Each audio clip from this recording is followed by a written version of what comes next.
moi, à ne pas confondre dans mon derrière. Derrière moi. Non. Alors, le quotidien Tribune ce matin quand même s'intéresse à la situation du moment, situation économique. Ramadan oblige, parce que c'est une obligation, c'est un moment de piété, mais ça s'accompagne quand même avec...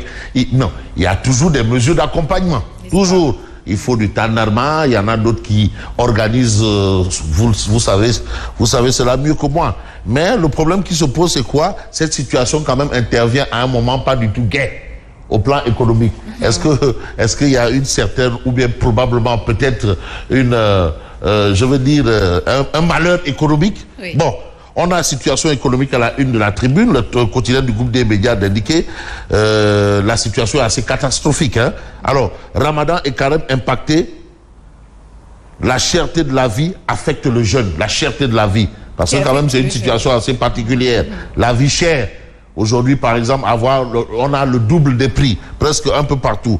Donc ça, c'est l'actualité de Tribune. Tribune parle de flambée des prix, a un impact direct sur la qualité et la quantité des repas familiaux. Flambée des prix, impact direct. Bon, ça c'est clair, parce que l'économie, c'est un peu le nœud. Et puis, les fruits et légumes passent du simple au triple. Ça aussi, c'est un fait, c'est une réalité. Bon, ceux qui fréquentent les marchés doivent savoir que c'est le cas. Voilà, donc c'est le cas de le dire. Donc vous avez cette une de Tribune et vous avez les denrées de première... Le café. Oui. Ouais, café. Voilà. Même café. Café Touba, fukki dërëm. Ça existe toujours. Mais café Touba, fukki dërëm am na. Ba léegi. Non. Fukki dërëm. 100 francs. Ça déedéet fukki dërëm café Touba. Xadimu Rasul. xanaa lu ndaw lay doon. waaw kaas yu ndaw kaas yu ndaw. te fukki dërëm sax amatul. yu tuuti. non ban nga café Touba nga woo wala café Nescafé. Café Touba fukki dërëm. amatul 100 francs. Bon léegi ton fukki dërëm. ton fukki dërëm tam amatul. ah bàyyi leen loolu waay. 250 waaw. 250. waaw. ton fukki dërëm. amatul de. amatul. kon pain ton mayonnaise il faut nga am au moins 500. moi j'en sais quelque chose. ak benn nen ci biir nen parce bi que da ngay baaxal. dem si Fatia. non je raffole de ton. ah. comme moom waaw Ndambe à partir de ñaata la Ndambe. Ndambe à partir de 150. da ngay wax rek. billaay. asta ay waay. Ndambe. oui. à partir de fanweer. Bon, comme l'avait dit Abdoul Mbaye, ñetti fukk. Kon fan. Bon. C'est ça. Mbay tubaab. Ñetti fukk. Mbay tubaab. Bref. Bon, voilà la situation. Situation oblige donc la situation quand même, le Ramadan et le carême impacté, la cherté de la vie affecte le jeune. Et je note quand même, c'est bizarre, est-ce que Solidarité Corps am na toujours. Solidarité ay boo nekk ci tali bi rek ñu jox la mburu tàndarma benn am na. difficilement am na mais difficilement pas comme avant. parce que nit ñi joxeetuñu nag. c'est pas la même effervescence. mais olympique de Marseille di am ci weeru koor am na olympique de Marseille. olympique de Marseille. Bon. Propos contraires aux bonnes mœurs. C'est quand même chargé, hein? Oui. L'activiste Ardo Ning placé en position de garde à vue. Ça, c'est ce que nous livre Tribune. Donc, il sera présenté au juge. Propos contraires aux bonnes mœurs. Voilà ce qu'on peut retenir de l'actualité de Tribune. Et puis, Tribune. Ce que dit Azoura Fall, on qualifie ça comment? Ce qu'a dit Azoura Fall à l'endroit du chef de l'État. Et d'autres déclarations similaires. Ouais. On aura ça dans quelle catégorie? Oui. Donc on peut se poser des questions. C'est typique d'une justice du double standard. Mais on prend date. Deux poids, deux mesures. On prend date. Donc, Samba projet. Samba procès. Kumba procès. Voilà, c'est ça. Kumba procès. Samba projet. Voilà. Kumba procès. Non, Samba procès, Samba procès. Ouais. Samba procès, Samba procès. Voilà. Donc il y a Samba pour les procès et il y a les Samba pour le projet. Et on sait toujours où c'est ce genre de justice même. On le sait. Voilà. Alors, vous avez un peu la situation de certains métiers pénibles comme la maçonnerie, parce que tourner le béton quand même le ventre vide. Bon, ceux qui ont pratiqué ce métier, ils savent, hein, parce que tourner le béton le ventre vide, il faut être garçon, vrai garçon. Alors, on a Mansour Faye interdit de sortie de territoire national. Ça, c'est l'information de Tribune en appel à la une. Pourquoi et au nom de quoi? On a vu ça dans vos titres tantôt où on lui a dit que c'est l'autorité. Oui, c'est l'autorité. Oui. Autorité au singulier, autorité. Oui. Macky Sall est plus sensé alors. Hein? Macky Sall est plus censeur que lui. Ah bon? Macky et Marème sont plus censeurs. Autorité. En tout cas, il y a le mot autorité dedans. Mais on va prendre source A qui nous informe justement de cette actualité. Parti hier à AIBD pour se rendre à Djida et effectuer le petit pèlerinage sur interdit d'embarquer. Parce qu'il y a l'autorité qui a décidé autrement. Je voudrais informer l'opinion nationale et internationale que j'ai été injustement, lui il dit injustement interdit d'embarquer dans le vol d'Air France destination de Djida via Paris. Et puis, je ne fais l'objet d'aucune procédure, ni d'aucune enquête, encore moins d'une quelconque accusation en quoi et sur quoi que ce soit. Au moins, on lui aurait dit, écoutez, monsieur, vous avez un souci ici et là. Bon, sur quoi, au nom de quoi? C'est des questions. Alors, une base légale à toute interdiction. mais quand même, on n'interdit pas comme ça. Hein? Bon, si c'est les questions de Mokourouni et Soukourouni, on nous dit c'est par rapport au problème de Mokourouni et Soukourouni. Mais si ce n'est pas le problème de Mokourouni, parce que jusque là on attend toujours cette question de force Covid-19. Parce que les gens, quel ouahou Mokourouni, quel ouahou Soukourouni. Bon, de tout Dara. Bon, voilà, Soura interdit d'embarquer. Et puis vous avez une visite officielle à la DER/FJ du ministre, ça c'est la tata de Tcheloumak, du ministre délégué de la francophonie et des partenariats internationaux de France, Tata Aïda Mbodj, super lignère de son état, Brak Kiwalo, peut empocher 107 milliards de francs CFA par rapport à cette coopération. Voilà, Tata super lignère, Brak Kiwalo. Qu'est-ce qu'on a Téni Tifan? Téni, waaw. Fan? Les Téni. Où ça? Baol. Voilà. Donc, bref.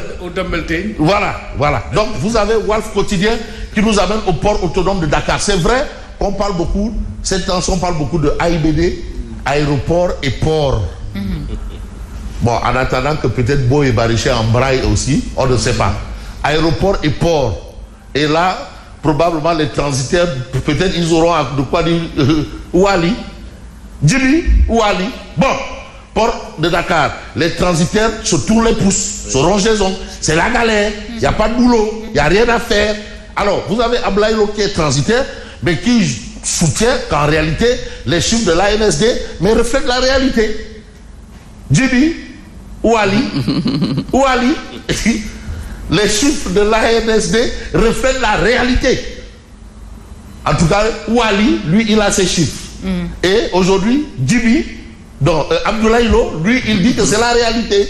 Alors, vous avez Pape Faye, transporteur logistique, lui qui considère que le contournement des marchandises étrangères a fait baisser de 20% les activités. Et on nous dit même qu'il y a des activités qui ont été délocalisées en Gambie, au port de Banjul. Ah! Pourquoi? Qu'est-ce qui se passe? Ouali? C'est grave cette information. Hein? Ouali? Djibi? C'est grave en Fabrice. Ah! Des activités délocalisées en Gambie. Oui, vraiment. Djibi? Oui. Ouali? Bon, ça c'est le coup. En tout cas, Wali du Boudian, vraiment atterrissage. Cap-Vert aussi. Il paraît que Cap-Vert. Ah bon? Cap-Vert nous a damé le pion depuis longtemps. Alors, on a l'observateur, le pôle judiciaire financier. On va d'abord nous intéresser à Marème Faisal qui réagit par rapport à ce qui arrive à son frère. Ah, waouh! Son frère interdit de sortir du territoire. Marème Faisal brise l'omerta et explose de colère. Colère noire ou colère d'Indien, de toutes les façons, c'est colère. Depuis 9 mois, il cherche à humilier Mansour Faye. Ça, ce sont les propos de Marème Faisal. Mais vous avez le griot de la famille. Pôle judiciaire financier. Farba dépose une nouvelle caution. Nouvelle caution. Attention, la requête adressée à l'agent judiciaire de l'État a été envoyée hier lundi par ses avocats. Ce sont les avocats de Farba. C'est une procédure normale. Le dossier des 31 milliards de francs CFA et la nouvelle stratégie après le rejet de la première caution. Bon, certains vous disent que, ben attends, si c'est seulement pour un souci de ceci ou de cela, quand tu cautionnes, mais la loi le permet. Bon, c'est vrai que le juge a le dernier mot. Mais quand même, on aurait peut-être, quand même. Voilà. Alors. Cautionner ne signifie pas qu'on est coupable. Non, ça ne veut rien dire. Et on est donc, ça ne veut pas dire ça. Alors, vous avez le maire de Agnam suspendu au rapport du médecin du pavillon spécial. Certains vous diront qu'il a des problèmes de santé, donc pas du tout. Voilà, bref. Donc on a un journal qui s'appelle Le Point Actu. Transfèrement et assistance de détenus entre le Sénégal et le Maroc. Plus de 300 Sénégalais croupissent dans les prisons marocaines. Là, c'est l'information du Point Actu. Et puis, Mansour Faye interdit de sortir du territoire, mais lui aussi, il a réagi. En quoi faisant? Eh bien, en déclarant, si c'est pour des questions politiques, cette autorité va continuer à souffrir. L'autorité dont le policier lui a parlé, autorité Bobo, va continuer. Si c'est pour des questions de politique, ça c'est la réaction, bien entendu, de Mansour Faye. Ben, on reste toujours dans cet univers-là. Et on a Wa Grand Place qui nous parle de Samuel Sarr, toujours en prison. Et c'est Oumar Faye qui crie libérer Samuel Sarr. Alors, sa centrale toujours pas ouverte. Oumar Faye dénonce un lobbying étranger et réclame sa libération. Mais par rapport à la centrale, on peut retenir quoi? La centrale de Mbao pourrait réduire le coût de l'électricité de 150 francs à 40 francs le kilowatt, tout en créant des emplois locaux. Comme on parle de baisse de la subvention à l'électricité là. Bon, quelqu'un l'a annoncé. Mais maintenant, il faut savoir s'il parlait en tant que porte-parole, parce qu'il demande à ce qu'on fasse la différence entre quand il parle en tant que porte-parole, en tant que membre de PASTEF et en tant que citoyen lambda. Là encore, il doit nous expliquer. Donc, situation est là. La centrale de Mbao bloquée par des intérêts étrangers. Le président de l'RL Askanoui accuse des lobbies financiers internationaux d'entraver le démarrage de la centrale à un projet 100% sénégalais. Mais on veut peut-être voir un journal qui s'appelle Direct News, qui parle de Tengue. Place Gabar. Tout le monde connaît la place Gabar.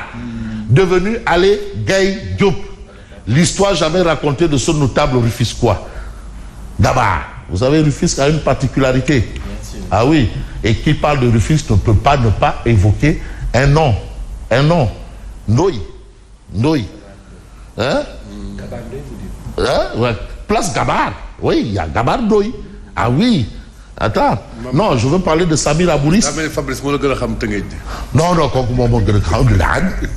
mais quand je parle de Ndoye, je pense à Samir Abouris, qui a été un homme politique, qui est de Rufisque, Samir Abouris. Ndoye. Ouais, Ndoye. Donc voilà un peu. Un jour, un vol de marchandises fut signalé à l'enquête menant à l'un des entrepôts d'Allée Gaye Diop. Ici s'arrête l'histoire officielle basée sur une seule version. Cependant, les traditions orales racontent un complot fomenté par la jalousie d'un Français vexé de constater son cheval battu par celui de Allée Gaye Diop lors d'une course hippique. Donc c'est toute une histoire. Et c'est pour vous dire, pour conforter un peu ce que l'histoire dit par rapport à Tengue. Mais que dit l'histoire par rapport à Odia? Parce que Oumar Diakité, lui aussi fait son histoire. Vous avez le logeur. Je crois que c'est l'affaire de la cité Faisal, je crois, je ne sais pas. Dépêchez-vous donc de libérer ces logements. Les nouveaux habitants attendent. Et des journaux vous disent qu'il n'y a pas que cité Faisal. Il y a autre chose. Il y a d'autres cités. Mais on ne peut pas déloger comme ça un locataire fait maison. Fait maison. Voilà, cité Faisal, c'est Ali Oussal. C'est quand même certains hôtels. Il y a Maguette Sen et il y a tout des villas. On en a pourtant. Voilà. Donc voilà un peu la situation de la cité Faisal. Et c'est la Ali Outin qui porte le plaidoyer, qui se fait avocat défenseur des habitants de cité Faisal, qui seront probablement ou peut-être bientôt sommés de libérer les lieux. Bon, c'est le lieu pour moi de vous dire merci et bonne continuation. Merci beaucoup. À tout à l'heure pour la revue de presse et nous passons tout de suite au journal.